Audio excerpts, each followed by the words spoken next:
L'unique échelle de secours de l'île est hors d'état de fonctionnement depuis plusieurs semaines.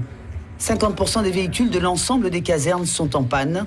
Pire, le règlement des salaires accuse un retard intolérable. Bref, au SDIS, rien ne va plus. Les sapeurs-pompiers sont exaspérés. Les sapeurs-pompiers sont arrivés à un stade où ils sont essoufflés des promesses et des rêves. On nous a souvent dit qu'on allait améliorer nos conditions de travail, mais là, ça touche maintenant à la sécurité de la population. Nous ne pouvons plus assurer les interventions. C'est-à-dire que les gens ne comprennent pas des fois les délais aussi longs. Ils ne comprennent pas qu'on arrive avec des ambulances sans clim, sans brancard des fois, sans même petit matériel de secours. Et c'est parce qu'on doit faire ce qu'on peut avec le si peu de moyens qu'on a. Et la réalité est effrayante. Le service départemental d'incendie et de secours est, comme qui dirait, en faillite.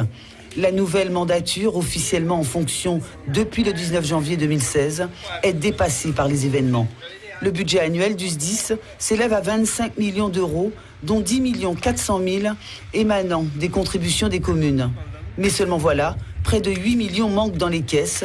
Les communes du Lorrain, Saint-Pierre, Trinité, Marin et Fort-de-France n'ont pas payé. La situation que j'ai trouvée ici, au 28 janvier 2016, avec des dépenses à payer de l'ordre de 3 576 000 euros. En trésorerie, j'ai trouvé 850 947 euros.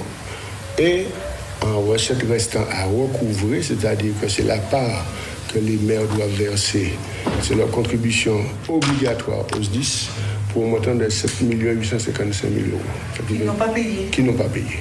La mairie qui nous doit le plus d'argent, c'est la mairie de Fort-de-France, avec 5 300 000 euros. Donc c'est considérable. Ça représente grosso modo 3 mois de salaire. Un vrai paradoxe quand on sait que le troisième vice-président du SDIS n'est autre que Didier Laguerre, le maire de la ville de Fort-de-France. La CTM vient de verser une avance de 1 250 000 euros pour payer les salaires de janvier. Ceux de février et mars ne sont pas garantis.